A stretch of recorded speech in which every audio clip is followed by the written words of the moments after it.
Hi friends, ഈ വീഡിയോയിൽ നമ്മൾ value of supply CA intermediate ടാക്സേഷനിൽ പാർട്ട് ബി GSTയിലെ പ്രധാനപ്പെട്ട ചാപ്റ്ററായ വാല്യൂ ഓഫ് സപ്ലൈ ആണ് ഡിസ്കസ് ചെയ്യുന്നത്. അപ്പോൾ value of supply CGST act 2017 section 15 value of സപ്ലൈയെ കുറിച്ച് പറയുന്നത്, പ്ലസ് CGST റൂൾസ്.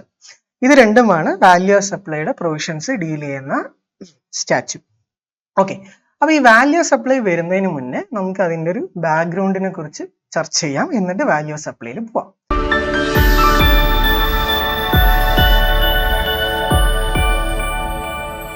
ഈ CGST ആക്ട് അതാണ് നമ്മുടെ GSTയുടെ മാസ്റ്റർ ലോ. CGST ആക്ടിലെ സെക്ഷൻ 7 ആണ് സപ്ലൈ എന്താണ് എന്നുള്ളത് പറയുന്നത്. ഈ സപ്ലൈ ആണ് GSTയിലെ ടാക്സബിൾ ഇവന്റ്. നിങ്ങൾക്ക് അറിയാമല്ലോ, സപ്ലൈ ആണ് GSTയിലെ ടാക്സബിൾ ഇവന്റ്. സപ്ലൈ നടക്കുമ്പോഴാണ് GST എന്ന് പറയുന്ന ടാക്സ് ലെവി ആവുന്നത്, അല്ലെങ്കിൽ അത് ഗവൺമെന്റ് ഇമ്പോസ് ചെയ്യുന്നത്. അപ്പൊ സെക്ഷൻ 7 സപ്ലൈ എന്താണെന്ന് പറയുന്നു. സെക്ഷൻ 9 സപ്ലൈ നടന്നാൽ GST ലെവി ചെയ്യണം, അല്ലെങ്കിൽ ചാർജ് ചെയ്യണം. ഗവൺമെന്റ് അത് ഇമ്പോസ് ചെയ്യുകയും നമ്മൾ ആ GST ഗവൺമെന്റിന് പേ ചെയ്യണം എന്ന് പറയുന്നത് GST ആക്ടിലെ CGST ആക്ടിലെ സെക്ഷൻ 9 ആണ്, ചാർജിങ് സെക്ഷൻ. അപ്പൊ സെക്ഷൻ 9 എന്താ പറയുന്നത്? സപ്ലൈ നടന്നാൽ GST അടയ്ക്കണം. അപ്പൊ ഈ സപ്ലൈ നടന്നാൽ അപ്പൊ എപ്പോൾ അടയ്ക്കണം പറഞ്ഞാൽ നമ്മൾ സപ്ലൈ എപ്പോൾ നടന്നു എന്നുള്ളത് കണ്ടുപിടിക്കണം. അത് കണ്ടുപിടിക്കാനുള്ള പ്രൊവിഷൻസിനെ നമ്മൾ വിളിക്കുന്ന പേരാണ് time of supply provision. Time of supply നടന്ന ടൈം അല്ലെങ്കിൽ സമയം. അത് കവർ ആവുന്നത് നമ്മുടെ GST ആക്ടിലെ സെക്ഷൻ 12 ഗുഡ്സിന്റെ ടൈം ഓഫ് സപ്ലൈ, 13 സർവീസിന്റെ ടൈം ഓഫ് സപ്ലൈ, 14 റേറ്റ് മാറുമ്പോൾ ഉള്ള കാര്യം. അപ്പൊ സെക്ഷൻ 7 സപ്ലൈ എന്താണെന്ന് പറയുന്നു. 9 സപ്ലൈ നടന്നാൽ GST ലെവി ചെയ്യണം. ഇൻട്രാ സ്റ്റേറ്റ് ആണെങ്കിൽ CGST പ്ലസ് SGSTയും, ഇന്റർ സ്റ്റേറ്റ് ആണെങ്കിൽ IGSTയും ലെവി ചെയ്യണം എന്ന് പറയുന്നത്. അപ്പൊ ഈ സപ്ലൈ എപ്പോ നടന്നു, കാരണം അപ്പോഴാണല്ലോ ലെവി ചെയ്യേണ്ടത്, അത് പറയുന്നത് 12, 13, 14 ടൈം ഓഫ് സപ്ലൈ പ്രൊവിഷനാണ്. ഇനി നമ്മൾ അത് കഴിഞ്ഞ് സപ്ലൈ നടന്നു, ടാക്സ് ലെവി ചെയ്യണം, നമ്മൾ ടാക്സ് ഗവൺമെന്റ് അടയ്ക്കണം. പക്ഷെ എത്ര ടാക്സ് നമ്മൾ ലെവി ചെയ്യണം, അല്ലെങ്കിൽ എത്ര ടാക്സ് ചാർജ് ചെയ്യണം, എത്ര ടാക്സ് ഗവൺമെന്റ് അടയ്ക്കണം, how much tax to be pay, അതുമായി ബന്ധപ്പെട്ട പഠനമാണ് വാല്യൂ ഓഫ് സപ്ലൈ എന്ന് പറയുന്നത്. എത്ര ടാക്സ് അടയ്ക്കണം. അപ്പൊ നമുക്ക് ഈ ടാക്സേഷൻ സിസ്റ്റത്തിന്റെ അല്ലെങ്കിൽ ടാക്സ് കാൽക്കുലേഷനെ രണ്ടായിട്ട് തരംതിരിക്കാം. ഒന്ന് സ്പെസിഫിക് ഡ്യൂട്ടി എന്ന് പറയും, രണ്ടാമത് അഡ്വലോറം ബേസിസ്. ഓക്കെ, രണ്ട് രീതിയിലാണ് നമ്മൾ ടാക്സ് കണ്ടുപിടിക്കുക. ഒന്ന് സ്പെസിഫിക് ഡ്യൂട്ടി, പിന്നൊന്ന് അഡ്വലോറം ബേസിസ്. അപ്പൊ എന്താണ് രണ്ടും തമ്മിലുള്ള വ്യത്യാസം? സ്പെസിഫിക് ഡ്യൂട്ടി എന്ന് പറയുന്നത് ഒരു പ്രോഡക്റ്റ് നമ്മൾ അതിന്റെ പ്രൈസ്, അത് എത്ര രൂപയ്ക്ക് വിൽക്കണു എന്നുള്ളത് കൺസിഡർ ചെയ്യാതെ അതിന്റെ വെയിറ്റ് അല്ലെങ്കിൽ അതിന്റെ ലെങ്ത്, അതിന്റെ എണ്ണം, അതിന്റെ ഫിസിക്കൽ ക്യാരക്ടറിസ്റ്റിക്സ് വെച്ചിട്ടാണ് നമ്മൾ ടാക്സ് കാൽക്കുലേറ്റ്. ഇത്ര വെയിറ്റ് ആണെങ്കിൽ ഇത്ര രൂപ ടാക്സ്, അല്ലെങ്കിൽ ഇത്ര ലെങ്ത് ആണെങ്കിൽ, അല്ലെങ്കിൽ ഇത്ര എണ്ണമാണെങ്കിൽ, അതിനെയാണ് നമ്മൾ സ്പെസിഫിക് ഡ്യൂട്ടി എന്ന് പറയുക. അതേ അഡ്വലോറം ബേസിസ് ആണെങ്കിൽ നമ്മൾ ആ ഗുഡ്സ് അല്ലെങ്കിൽ ആ സർവീസിന്റെ വാല്യൂവിന്റെ അടിസ്ഥാനത്തിലാണ്, അല്ലാതെ അതിന്റെ വെയിറ്റോ ക്വാണ്ടിറ്റിയോ അല്ലെങ്കിൽ ലെങ്തോ അല്ല, അതിന്റെ വാല്യൂ അനുസരിച്ചാണ്. ഉദാഹരണത്തിന് സ്പെസിഫിക് ഡ്യൂട്ടി ആണെങ്കിൽ നമ്മൾ ഒരു സാധനം വെക്കുന്നു, അതിന്റെ വെയിറ്റ് എത്ര അല്ലെങ്കിൽ അതിന്റെ ലെങ്തിനനുസരിച്ച് നമ്മൾ ടാക്സ് അടയ്ക്കുന്നു. അതേസമയം നമ്മൾ അഡ്വലോറം ആണെങ്കിൽ ആ സാധനത്തിന്റെ വെയിറ്റിനോ അല്ലെങ്കിൽ ലെങ്തിനോ എണ്ണത്തിനോ പ്രാധാന്യമില്ല, അതിന്റെ വാല്യൂ. നിങ്ങൾ എത്ര രൂപയ്ക്കാണ് വിറ്റു, 1 ലക്ഷം രൂപയ്ക്ക് വിറ്റു, അതിന് ഒരു ഐറ്റം ആണെങ്കിലും 5 ഐറ്റം ആയിക്കോട്ടെ, അതിന്റെ വെയിറ്റ് എത്ര വെച്ചായിക്കോട്ടെ, നമ്മൾ ആ വാല്യൂവിന്റെ അടിസ്ഥാനത്തിലാണ് ടാക്സ് അടയ്ക്കുന്നത്. അതാണ് നമ്മുടെ അഡ്വലോറം ബേസിസ് ടാക്സേഷൻ. GST എന്ന് പറയുന്നത് നമ്മുടെ സെക്കൻഡ് കാറ്റഗറിയാണ്. അതായത് GST എന്താണ്? ഒരു അഡ്വലോറം ബേസിസ് ടാക്സേഷൻ ആണ്, വാല്യൂവിന്റെ ബേസിസിലുള്ള ടാക്സേഷൻ ആണ്. സാർ, അപ്പൊ സ്പെസിഫിക് ഡ്യൂട്ടി എവിടെയാണ് വരുന്നത്? നമ്മുടെ കസ്റ്റംസ് ആക്ടിലെ ചില സർക്കംസ്റ്റൻസ്. കസ്റ്റംസ് ആക്ട് പറയുമ്പോൾ നമ്മൾ ഇന്ത്യയിലേക്ക് ഗുഡ്സ് ഇമ്പോർട്ട് ചെയ്യുമ്പോഴോ എക്സ്പോർട്ട് ചെയ്യുമ്പോഴോ അടയ്ക്കുന്ന ഡ്യൂട്ടിയാണ് customs duty. Import duty, export duty വരെ. അപ്പൊ ചില സാഹചര്യങ്ങളിൽ നമ്മൾ ഗുഡ്സ് ഇന്ത്യയിലേക്ക് ഇമ്പോർട്ട് ചെയ്യുകയാണെങ്കിൽ നമ്മൾ കസ്റ്റംസ് ആക്ട് പ്രകാരം അതിന്റെ കസ്റ്റംസ് ഡ്യൂട്ടി കണ്ടുപിടിക്കുക. ആ സാധനത്തിന്റെ വെയിറ്റ്, ഓക്കെ, ചില സാഹചര്യങ്ങളിൽ ഗോൾഡ് ഒക്കെ ആവും, അല്ലെങ്കിൽ അതിന്റെ ക്വാണ്ടിറ്റി, ലെങ്തിന്റെ ഒക്കെ അടിസ്ഥാനത്തിൽ കസ്റ്റംസ് ആക്ടിൽ ചില സാഹചര്യങ്ങളിൽ സ്പെസിഫിക് ഡ്യൂട്ടി വരുന്നുണ്ട്. അവിടെയും അഡ്വലോറം ബേസിസ് ഓഫ് ടാക്സേഷൻ വരുന്നുണ്ട്. പക്ഷെ GST പ്യുവർലി എന്താ? അഡ്വലോറം ബേസിസ് ആണ്, വാല്യൂ ബേസ്ഡ് ടാക്സ് ആണ്. അപ്പൊ ഇവിടെ എങ്ങനെയാണ് സാർ ടാക്സ് കാൽക്കുലേറ്റ് ചെയ്യുക? നമ്മൾ ഒരു ഗുഡ്സോ അല്ലെങ്കിൽ ഒരു ഗുഡോ അല്ലെങ്കിൽ ഒരു സർവീസോ സപ്ലൈ ചെയ്യുകയാണെങ്കിൽ അതിന്റെ ടാക്സ് കാൽക്കുലേറ്റ് ചെയ്യുക. ഫസ്റ്റ് അതിന്റെ വാല്യൂ എത്രയെന്ന് കണ്ടുപിടിക്കും. എന്നിട്ട് അതിന്റെ മണ്ടയ്ക്ക് എന്ത് ചെയ്യും? GSTയുടെ ടാക്സ് റേറ്റ് അപ്ലൈ ചെയ്താൽ നിങ്ങൾക്ക് എന്ത് കിട്ടും?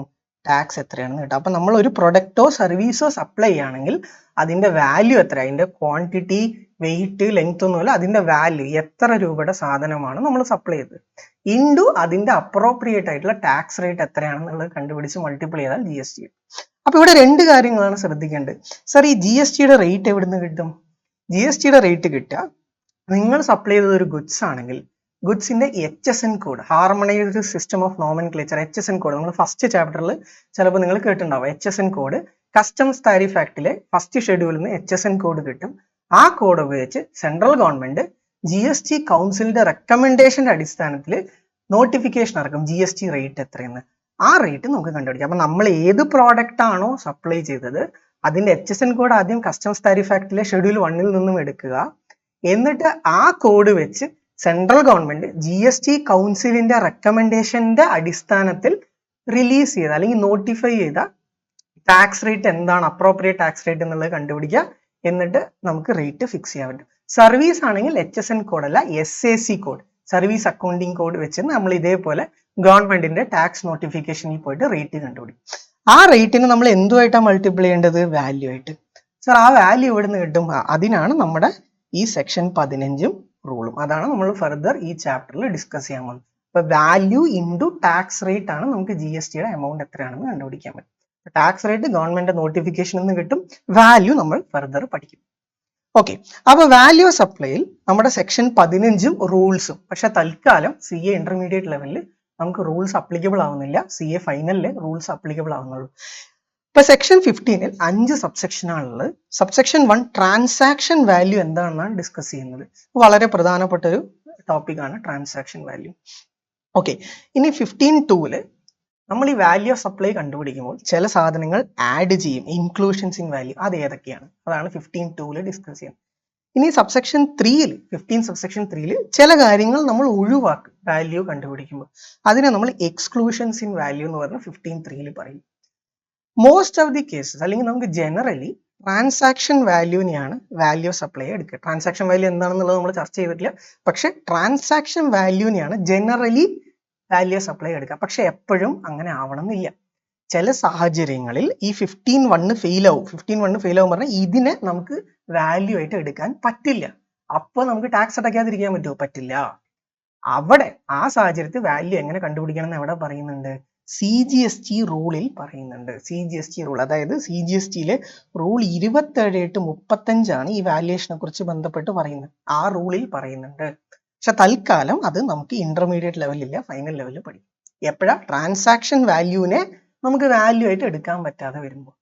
ഇനി അതുകൂടാതെ 15 സബ്സെക്ഷൻ 5 പറയുന്നത് ചില നോട്ടിഫൈഡ് കേസസ് ഓഫ് സപ്ലൈ ആവുമ്പോൾ, ഉദാഹരണത്തിന് ഫോറിൻ എക്സ്ചേഞ്ചിന്റെ കമ്മീഷൻ, നമ്മൾ ബാങ്കിൽ പോയിട്ട് ഡോളറൊക്കെ ഇന്ത്യൻ റുപ്പി ആക്കണോ, അല്ലെങ്കിൽ euro Indian rupee, Indian rupee കൊടുത്ത് ഡോളർ വാങ്ങിക്കണം, അതിന് അവർ എക്സ്ചേഞ്ച് കമ്മീഷൻ വാങ്ങിക്കും.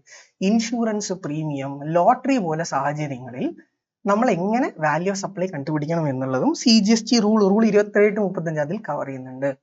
അപ്പൊ അതാണ് 15(5) പറയുന്നത്. അതും നമുക്ക് ഫൈനൽ ലെവലിലേ വരുന്നുള്ളൂ. അത് കൂടാതെ നമുക്ക് എന്താണ് റൂൾസ് പഠിക്കാനില്ല, ചില സർക്കുലറുകൾ, പ്രത്യേകിച്ച് ഡിസ്കൗണ്ടുമായി ബന്ധപ്പെട്ട സർക്കുലർ, ഇതും കൂടെയാണ് ഈ ചാപ്റ്ററിൽ പറയണം. അപ്പൊ നമുക്ക് ഇന്റർമീഡിയറ്റ് ലെവലിൽ പഠിക്കാനുള്ള എന്തൊക്കെയാ? 15(1, 2, 3 ഈ സർക്കുലേഴ്സ്. ഓക്കെ, അപ്പൊ നമുക്ക് GST എങ്ങനെ കണ്ടുപിടിക്കും? എമൗണ്ട്, GST എമൗണ്ട് കണ്ടുപിടിക്കാൻ എന്താ ചെയ്യുക? സെക്ഷൻ 15 പ്രകാരമുള്ള വാല്യൂല് GSTയുടെ റേറ്റ് മൾട്ടിപ്ലൈ ചെയ്യും. ശരി സാർ, ഈ വാല്യൂ പറഞ്ഞാൽ എന്താ? വാല്യൂ എന്ന് പറഞ്ഞാൽ നമ്മളൊരു സാധനം അല്ലെങ്കിൽ സർവീസ് വെക്കുന്നു അല്ലെങ്കിൽ പ്രൊവൈഡ് ചെയ്യുന്നു, അതിന് നമ്മൾ വാങ്ങിക്കുന്ന കാശാണ്. അതായത് പ്രൈസ് ആണോ വാല്യൂ? അതിന് നമുക്ക് യെസ് എന്നും പറയാം, നോ എന്നും പറയാം. കാരണം മിക്കവാറും സാഹചര്യങ്ങൾ, ഇപ്പൊ നിങ്ങളൊരു കടയിൽ പോയി ഒരു സാധനം വാങ്ങിക്കുകയാണ്, അതിൽ GST 5%, 12%, 18%, 28% ഉണ്ടാവും. അത് എന്തിലാ കാൽക്കുലേറ്റ് ചെയ്തിട്ടുണ്ടാവുക? നിങ്ങൾ വാങ്ങിച്ച വിലയിലാണ്. അല്ലെങ്കിൽ ഹോട്ടലിൽ പോയി ഭക്ഷണം കഴിക്കണം, ബില്ലിന്റെ കൂടെ 5% GST ആഡ് ചെയ്തിട്ടുണ്ടാവും. 100 രൂപയുടെ സാധനം വാങ്ങിച്ചു, 5 രൂപ ആഡ് ചെയ്ത് 105 രൂപയായിരിക്കും. അപ്പൊ സാർ പ്രൈസ് ആണോ വാല്യൂ? മിക്കവാറും സാഹചര്യങ്ങളിലാണ്. പക്ഷെ പ്രൈസ് ആണ് എപ്പോഴും വാല്യൂ എന്ന് പറയാൻ പറ്റില്ല. പക്ഷെ പ്രൈസ് ആണ് വാല്യൂന്റെ അടിസ്ഥാനം, പ്രൈസ് വെച്ച് കണ്ടുപിടിക്കാറുണ്ട്. പക്ഷെ പ്രൈസ് ഈക്വൽ ടു വാല്യൂ എന്ന് നമുക്ക് എന്ത് പറയാൻ പറ്റില്ല? ആധികാരികമായിട്ട് പറയാനായിട്ട് പറ്റില്ല. കുറെ സാഹചര്യങ്ങളിലാണ്, പക്ഷെ അതല്ലാത്ത സാഹചര്യം ഉണ്ട്. അതെന്താ സാറേ എങ്ങനെ? കാരണം വാല്യൂ പറഞ്ഞാൽ നമ്മൾ ഗുഡ്സ് സർവീസ് എത്ര രൂപയ്ക്ക് കൊടുക്കും, അതല്ലേ അതിന്റെ വാല്യൂ? അല്ല, കാരണം ഇപ്പൊ സാധാരണഗതിയിൽ ഞാൻ ഒരു സാധനം 100 രൂപയ്ക്ക് വെക്കണം, അതിന്റെ GST റേറ്റ് 12%. അപ്പൊ ഈ 100ന്റെ മണ്ടയ്ക്ക് ഞാൻ 12% അടച്ചാൽ 12 രൂപ ഞാൻ ടാക്സ് കസ്റ്റമറിൽ നിന്ന് കളക്ട് ചെയ്ത് ഗവൺമെന്റിന് കൊടുക്കും. അതേ സാധനം ഞാൻ എൻ്റെ ബന്ധുവിനോ അല്ലെങ്കിൽ എൻ്റെ ഫ്രണ്ട്സിനോ മറ്റോ കൊടുക്കുകയാണെങ്കിൽ ഞാൻ വില കുറച്ച് കൊടുക്കും. 100 രൂപയുടെ സാധനം ഞാൻ 50 രൂപയ്ക്ക് കൊടുത്തു. അപ്പൊ 50ന്റെ 12% പറയുമ്പോൾ 6 രൂപയേ ഉള്ളൂ. അപ്പൊ 6 രൂപയെ ഗവൺമെന്റ് ടാക്സ് ഉള്ളൂ. അതേ സാധനമാണ്, പക്ഷെ അവിടെ ഒരു റിലേഷൻഷിപ്പ് വന്നു. റിലേഷൻഷിപ്പ് വരുമ്പോൾ എന്താവും, നമുക്ക് ആ പ്രൈസിനെ ആധികാരികമായി വിശ്വസിക്കാൻ പറ്റില്ല. കാരണം പ്രൈസ് ഇൻഫ്ലുവൻസ്ഡ് ആണ് ബിക്കോസ് ഓഫ് റിലേഷൻഷിപ്പ്. അങ്ങനെ ചില സാഹചര്യങ്ങളിൽ നമുക്ക് എന്ത് ചെയ്യാൻ പറ്റില്ല, പ്രൈസിനെ വാല്യൂ ആയിട്ട് എടുക്കാൻ പറ്റില്ല. അതുകൊണ്ടാണ് നമ്മൾ പ്രൈസിനെ ഈക്വൽ ടു വാല്യൂ എന്ന് പറയാൻ പറ്റില്ല. പക്ഷെ പ്രൈസ് നമ്മുടെ ഒരു ആധാരമാണ്. മോസ്റ്റ് ഓഫ് ദി കേസ് പ്രൈസിനെ തന്നെയായിരിക്കും നമ്മൾ വാല്യൂ ആയിട്ട് എടുക്കുക. അപ്പൊ അതിലേക്ക് ഫർദർ പോകുന്നതിന് മുന്നേ നമുക്ക് ഈ കൺസിഡറേഷൻ പറഞ്ഞാൽ എന്താ, പ്രൈസിന്റെ വേറൊരു പേര്. നമ്മൾ ഗുഡ്സോ സർവീസോ അങ്ങോട്ട് സപ്ലൈ ചെയ്യുമ്പോൾ നമുക്ക് തിരിച്ച് കിട്ടുന്ന, സപ്ലയർക്ക് ബിസിനസ്മാന് തിരിച്ച് ഇൻ റിട്ടേൺ കിട്ടുന്നതിന് നമ്മൾ പറയുന്ന പേരാണ് കൺസിഡറേഷൻ. സർ ഇതാണോ വാല്യൂ? അല്ല, അതപ്പോൾ ചർച്ച ചെയ്തത്. ഇതാവാം, പക്ഷെ ചില സാഹചര്യങ്ങളിൽ നമുക്ക് പ്രൈസ് അല്ലെങ്കിൽ കൺസിഡറേഷനെ ഫുള്ള് വാല്യൂ ആയിട്ട് എടുക്കാൻ പറ്റില്ല. അപ്പൊ ഈ കൺസിഡറേഷൻ എന്താണെന്ന് അറിയണം. കാരണം എന്താ, സെക്ഷൻ 9 പ്രകാരം GST ലെവി ചെയ്യുന്നത് വാല്യൂലാണ്. ഈ വാല്യൂ എന്ന് പറയുന്നത് പ്രൈസ് ആണോ അല്ലെങ്കിൽ കൺസിഡറേഷൻ ആണോ? അല്ല. പക്ഷെ പ്രൈസ് അല്ലെങ്കിൽ കൺസിഡറേഷന്റെ അടിസ്ഥാനത്തിൽ നമുക്ക് വാല്യൂ കണ്ടുപിടിക്കാം. മിക്കവാറും സാഹചര്യങ്ങളിൽ പ്രൈസിനെ തന്നെ നമ്മൾ വാല്യൂ ആയിട്ട് എടുക്കും, പക്ഷെ അത് എടുക്കാത്ത സാഹചര്യമുണ്ട്.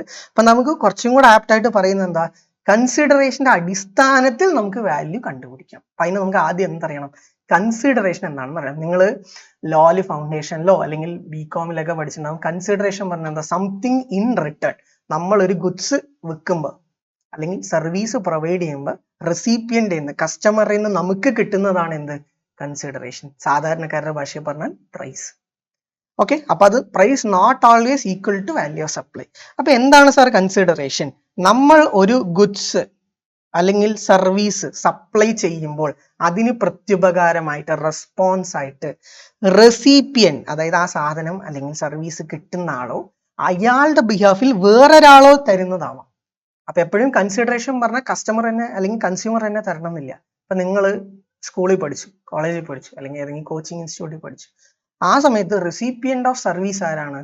ആ സ്റ്റുഡന്റ്. പക്ഷെ ആ സമയത്ത് സ്കൂളിൽ പഠിക്കുമ്പോൾ നമ്മുടെ ഫീസ് കൊടുക്കാനുണ്ടാവില്ല. നമ്മുടെ അച്ഛനോ അമ്മയോ അല്ലെങ്കിൽ വേറെ ആരെങ്കിലും ഗാർഡിയനോ മറ്റായിരിക്കും നമ്മുടെ ഫീസ് പേ ചെയ്യുക. അപ്പൊ അതുകൊണ്ട് തന്നെ എപ്പോഴും കൺസിഡറേഷൻ പറഞ്ഞാൽ എന്താവണമെന്നില്ല, റെസിപ്പിയന്റിൽ നിന്ന് തന്നെ വരണം എന്നില്ല. അയാളുടെ ബിഹാഫിൽ വേറെ ആരെങ്കിലും തന്നാലും അതിനെ നമ്മൾ കൺസിഡറേഷൻ ആയിട്ട് അക്സെപ്റ്റ് ചെയ്യും. നമ്മൾ പറ്റില്ല പറയുമോ, നീ തന്നെ തരണം പറയുമോ? ഇല്ലല്ലോ. ആരാണോ ഇയാളുടെ ബിഹാഫിൽ തന്നാൽ മതി, നമുക്ക് കാശ് കിട്ടിയാൽ മതി. അപ്പൊ കൺസിഡറേഷൻ എന്ന് പറയുന്നത് എന്താണ്, it may be paid by the recipient or any other person on his behalf. ഇനി കൺസിഡറേഷൻ നമുക്ക് എങ്ങനെയൊക്കെ വാങ്ങിക്കാം? പേയ്മെന്റ് ഇൻ മണി, ക്യാഷ് ആയിട്ട് വാങ്ങിക്കാം. ഓർ അതർവൈസ് പറഞ്ഞ കൈൻഡ്. ഈ എക്സ്ചേഞ്ച് ഒക്കെ ഇല്ലേ, പഴയ ലാപ്ടോപ്പ് കൊടുത്ത് പുതിയ ലാപ്ടോപ്പ് എടുക്കുക. അപ്പൊ നമ്മൾ എന്ത് കൊടുക്കും? കുറച്ച് കാശും കൊടുക്കും, പഴയ ലാപ്ടോപ്പും കൊടുക്കും. അപ്പൊ നമ്മൾ പുതിയ ലാപ്ടോപ്പിന് കാശ് മാത്രമാണ് കൊടുക്കണം, അല്ല പഴയ ലാപ്ടോപ്പും കൊടുക്കണ്ട. അപ്പൊ അവിടെ എന്തുണ്ട്? പേയ്മെന്റ് ഇൻ മണി, ക്യാഷും കൊടുക്കുന്നുണ്ട്, അതർവൈസ് കൈൻഡ് വേറൊരു അസറ്റും കൊടുക്കുന്നുണ്ട്. അപ്പൊ കൺസിഡറേഷൻ ക്യാഷ് ആവാം, നോൺ ക്യാഷ് ആവാം. ഇത് റെസിപ്പിയന്റ് എന്നാവാം, റെസിപ്പിയന്റ് ബിഹാഫിൽ വേറൊരു വ്യക്തി തരുന്നതാവാം. ഇനി കാശ് പോട്ടെ, സാധനം പോട്ടെ, ഇനി എന്താ, നമ്മൾ പ്രത്യുപകാരമായിട്ട് അങ്ങോട്ടൊരു പ്രവൃത്തി ചെയ്തു കൊടുക്കാം.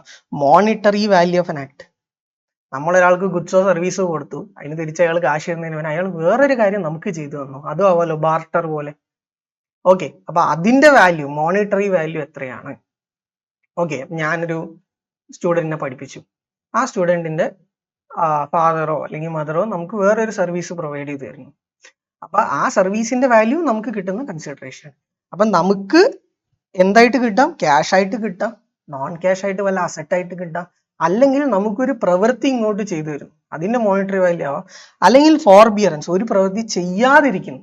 ഞാൻ എനിക്ക് ഈ സപ്ലൈ ചെയ്ത് തരാം, അതിന് പ്രത്യുപകാരമായി എനിക്ക് ക്യാഷ് തരാം, അല്ലെങ്കിൽ അസറ്റ് തരാം, അല്ലെങ്കിൽ എനിക്ക് വേറെ എന്തെങ്കിലും പ്രവൃത്തി ചെയ്യാം, അല്ലെങ്കിൽ ഈ പറയുന്ന കാര്യം ചെയ്യരുത്, കാരണം മേ ബി ആ കാര്യം ചെയ്താൽ എനിക്ക് വല്ല ബുദ്ധിമുട്ട് വരുന്നതായിരിക്കും, അത് നീ ചെയ്യരുത്. അതും എന്താണ്? കൺസിഡറേഷൻ. അപ്പൊ കൺസിഡറേഷൻ 4 രീതിക്കാവാം. ക്യാഷ് ആയിട്ടാവാം, വേറൊരു അസറ്റ് ആയിട്ടാവാം, നമുക്ക് ഇങ്ങോട്ട് ചെയ്തു വരുന്ന ഒരു പ്രവൃത്തിയുടെ മോണിറ്ററി വാല്യൂ ആവാം, അല്ലെങ്കിൽ അവരെ കൊണ്ട് നമ്മൾ പറയാണ് ഈ ഒരു പ്രവൃത്തി ചെയ്യാതിരിക്കണം, ഫോർബിയറൻസ്, ചെയ്യാതിരിക്കുക. അതും നമുക്ക് എന്താണ്? കൺസിഡറേഷൻ ആണ്. ഇത് റെസിപ്പിയന്റിൽ നിന്ന് തന്നെ വരണമെന്നില്ല, അയാളുടെ ബിഹാഫിൽ വേറെ ആരെങ്കിലും തന്നാലും മതി.